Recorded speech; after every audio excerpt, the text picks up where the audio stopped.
Start your day with morning traffic.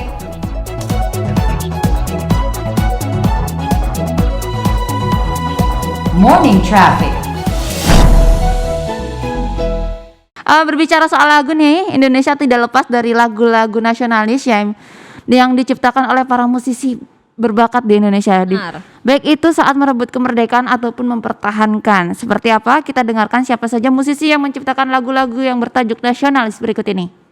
Musik bukan hanya sebatas seni, tetapi menjadi saksi perjalanan bangsa Indonesia, termasuk mendobrak tirani penjajahan yang ada. Musik perjuangan bisa menjadi pemantik semangat para pejuang untuk tangguh, merebut dan mempertahankan kemerdekaan. Tidak pernah lupa jasa Wage Rudolf Supratman, sang pencipta lagu Indonesia Raya, sang maestro biola yang mengusulkan adanya lagu persatuan dalam perjalanan bangsa untuk merdeka. Tidak sama sekali berjuang dengan senapan, hanya lewat gesekan biola sebagai senjata. Berkat karyanya tersebut, ia dianggap berbahaya oleh pemerintah kolonial Belanda.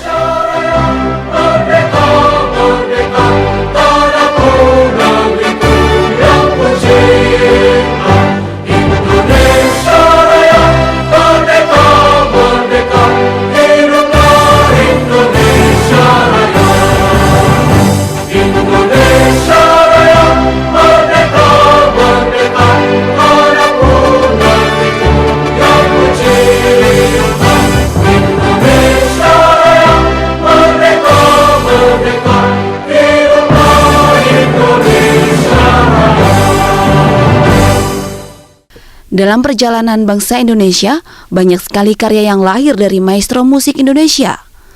Lagu Rayuan Pulau Kelapa ini dirilis tahun 1944 dan menjadi bagian album kompilasi terbaik Ismail Marzuki.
Iwan Fals juga tidak bisa dilupakan dengan lagu-lagunya yang mengkritik bobroknya pemerintahan era Orde Baru. Lagu berjudul Bongkar di era 90-an ini diakui Rolling Stone sebagai gerakan lagu protes terbaik yang pernah diciptakan musisi Indonesia. Kami muak dengan ketidakpastian dan keserakahan. Oh ya, oh ya, oh ya, bongkar. Oh ya, oh ya, oh ya, bongkar. Oh ya, oh ya, oh ya, bongkar. Oh ya, oh ya, oh ya, bongkar. Jangan pernah lupakan Gombloh yang menciptakan lagu Kebiar-Kebiar yang tidak pernah berhenti membuat merinding di kala momen peringatan kemerdekaan Indonesia. Semangatnya terasa di setiap momen Indonesia mencapai prestasi.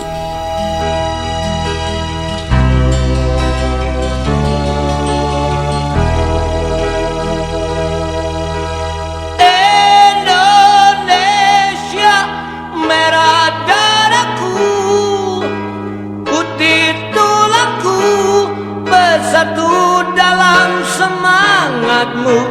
Indonesia debar jantungku, getar nadiku, berbaur dalam angan-anganmu.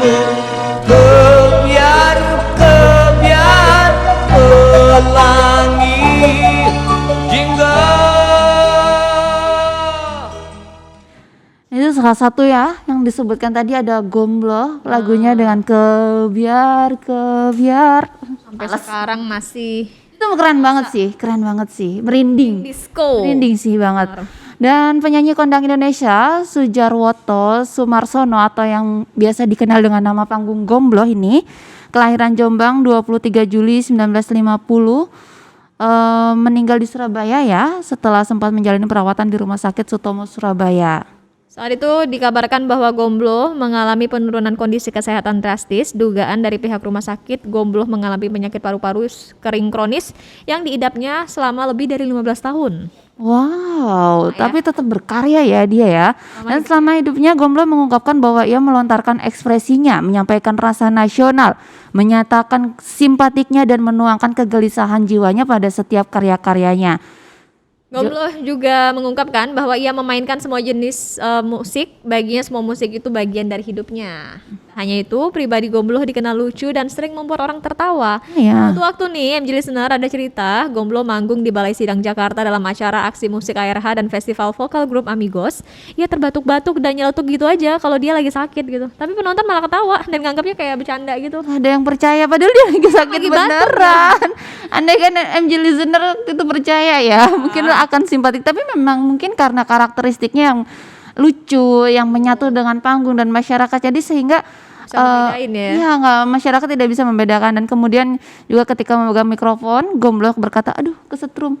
Padahal kesetrum beneran dan lagi-lagi penonton malah mengira Gombloh sedang melawak. Dan Lebih jauh yuk gambarnya seperti apa? bener banget Kita akan sama berbincang dengan siapa ya?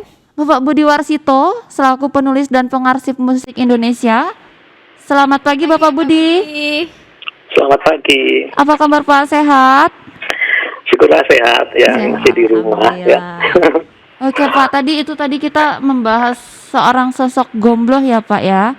Dimana Pak Budi ini menuliskan cerita sosok Gombloh itu di bukunya yang berjudul Trocoh. Bisa diceritakan nggak sih Pak, itu apa saja yang Bapak tuliskan dalam buku Bapak itu terkait Gombloh ini?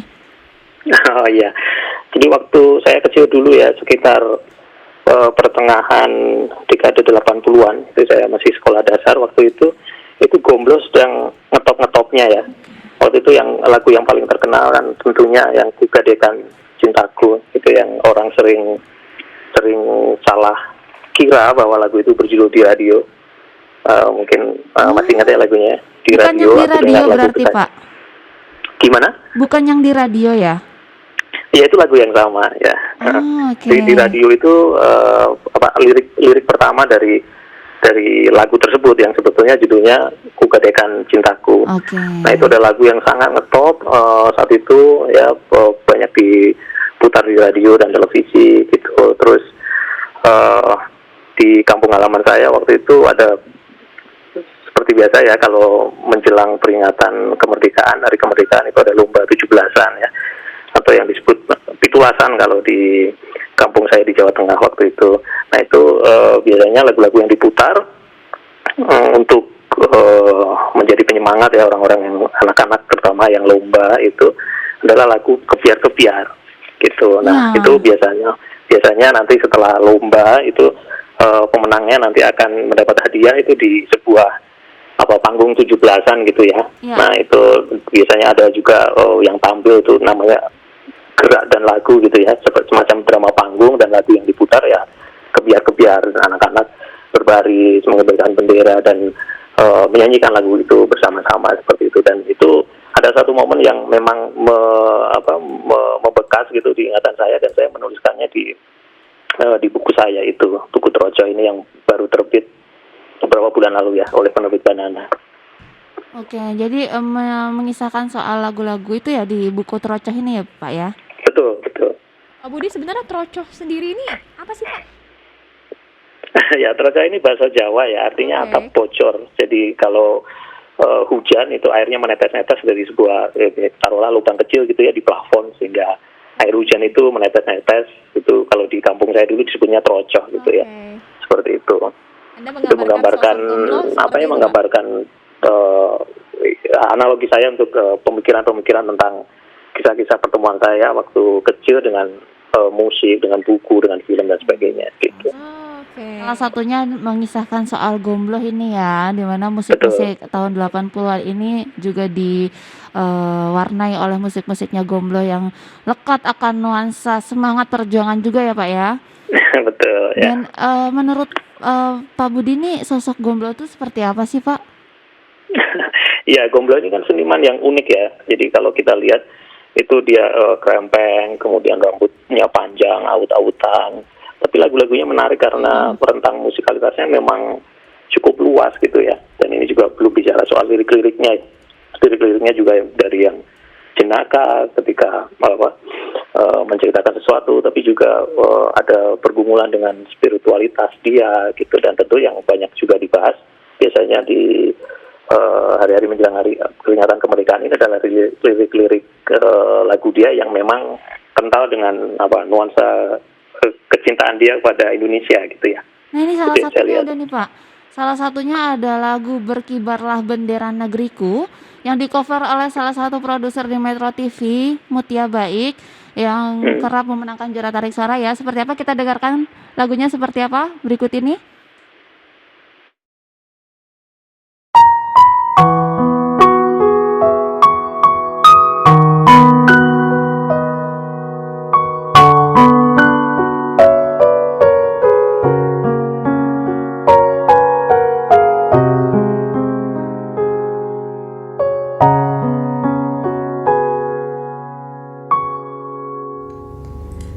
Berkibarlah bendera negeriku, berkibarlah engkau di dadaku, tunjukkanlah kepada dunia semangatmu yang panas membara. Daku ingin jiwa raga ini selaraskan keanggunan. Daku ingin jemariku ini menuliskan karismamu. Berkibarlah bendera negeriku, berkibarlah luas nuansamu, tunjukkanlah kepada dunia ramah tamah budi bahasamu. Daku ingin kepal tangan ini menunaikan kewajiban putra bangsa yang mengemban cita hidup dalam kesatuan.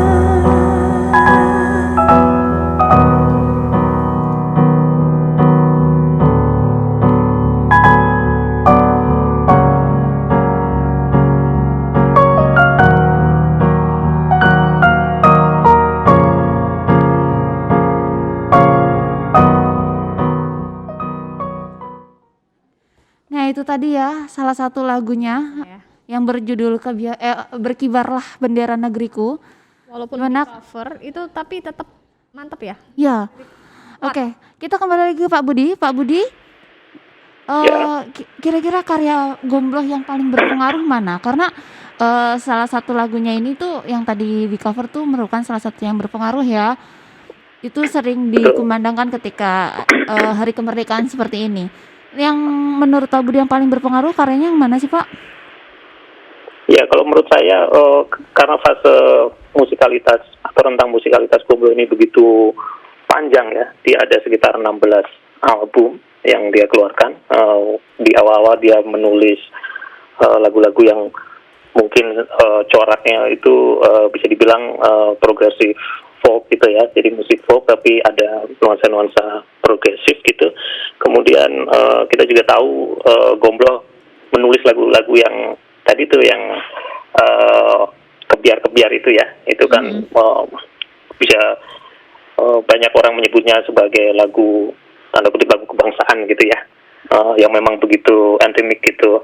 Terus yang juga menurut saya berpengaruh kalau di dunia pop itu ya tadi itu lagu di radio atau di Ku Gadaikan Cintaku tadi itu.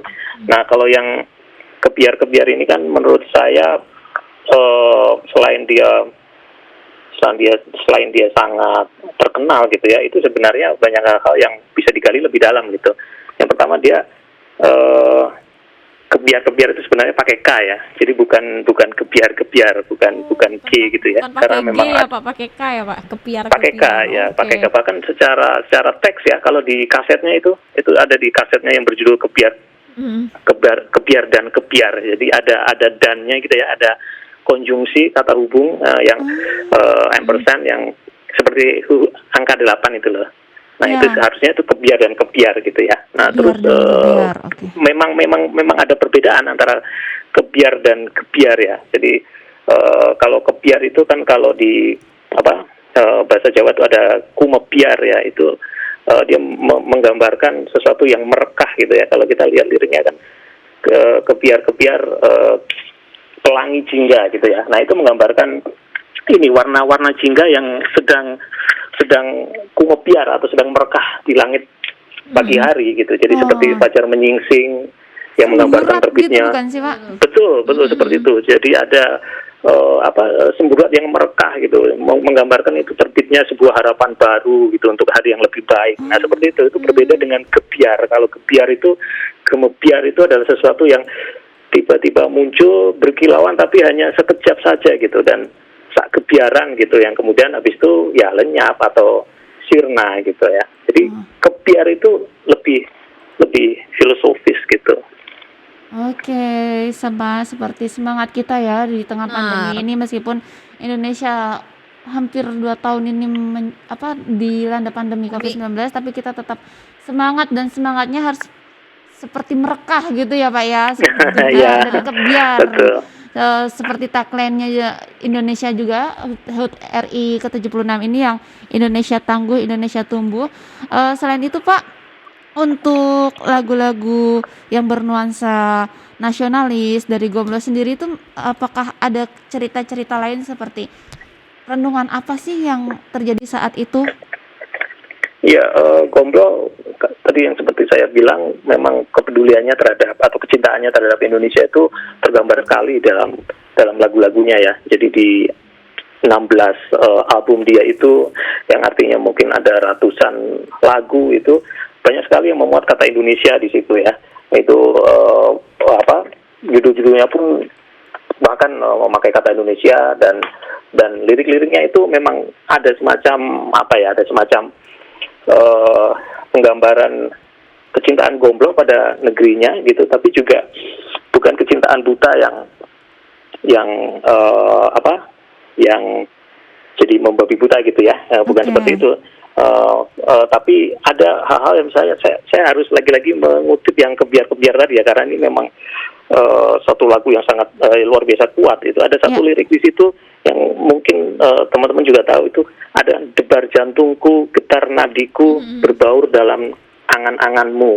Nah itu kan menarik ya, kalau debar jantung dan getar nadi itu sesuatu yang fisik gitu ya, sementara dia menggambarkan itu perlu berbaur dengan angan-anganmu, Benar-benar sesuatu yang bagaimana lebih. seorang Gomblo sangat kuat ya Pak untuk memilih Betul. lirik-lirik dalam lagu yang khususnya sampai saat ini masih menjadi semangat ya Pak untuk kita dengarkan.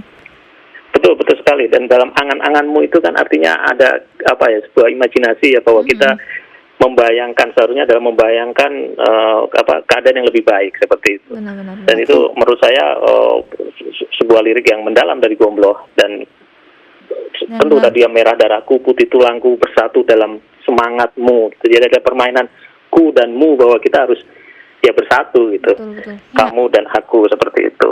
Kalau untuk kisah hidup Gomblo sendiri yang berjuang selama 15 tahun melawan penyakit tapi tetap berkarya untuk negeri ini ya Pak ya, apakah semangatnya ini bisa dijadikan cermin saat pandemi COVID-19 sekarang ini Pak? Gomblo itu waktu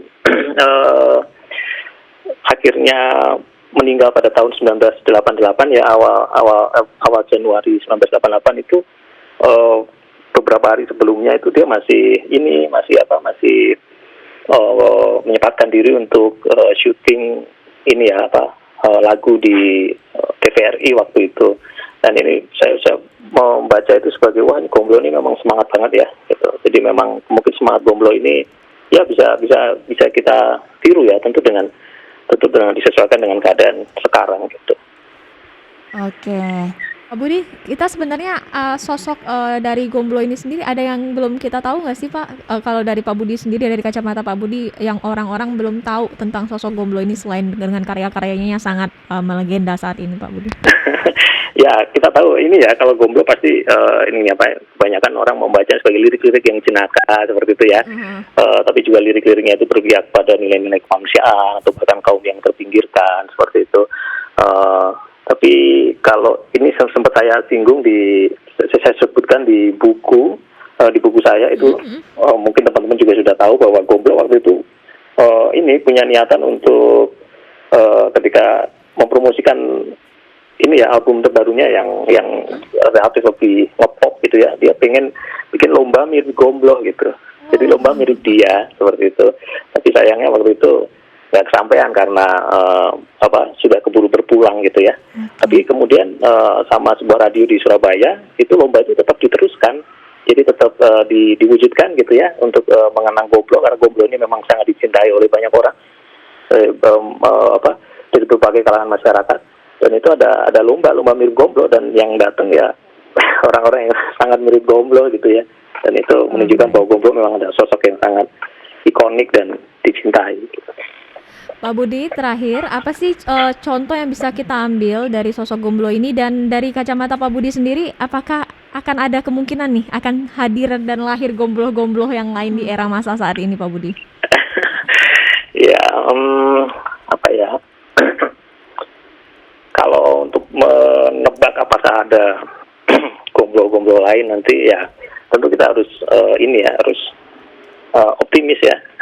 Jadi tetap mungkin akan ada sih sosok-sosok yang mirip Gomblo, tapi mungkin tidak terlalu bukan yang sama persis sama plek gitu ya, tapi mungkin semangatnya yang akan terus ada gitu dalam bentuk-bentuk yang lain seperti itu. Baik, itu tadi seputar musisi Indonesia berprestasi, itu Gomblo, Legenda yang ya, semangatnya sampai ya, yang karya-karyanya melegenda hingga saat ini, dimana kita tahu bahwa ternyata Gomblo itu adalah sosok yang nasionalis. Oke, terima kasih Pak Budi. Pak Budi Warsito. Terima kasih Pak Budi Warsito atas waktunya pagi ini. Salam sehat selalu Pak. Salam sehat selalu Pak. Merdeka Pak. Sama-sama, sehat selalu, merdeka. Iya. Baik. Nah, kita akan dengarkan seperti apa kuatnya lirik kebiar-gebiar ciptaan Gomblo itu setelah headline news berikut ini. Indonesia merah darahku, putih tulangku, bersatu dalam semangatmu. Indonesia debar jantungku, getar nadiku, berbaur dalam angan-anganmu. Kebiar pelangi jingga,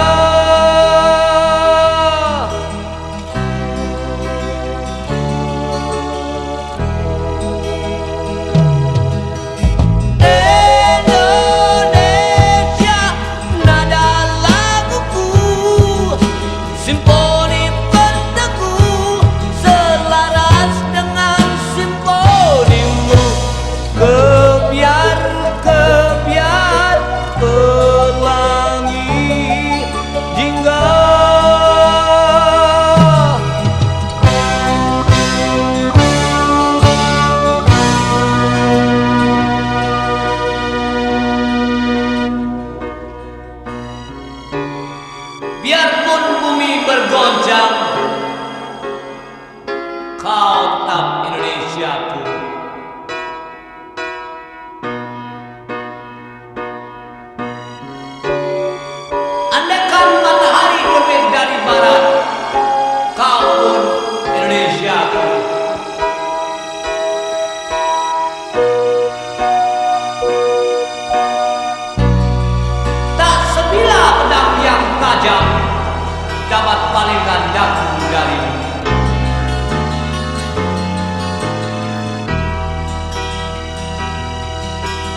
Awe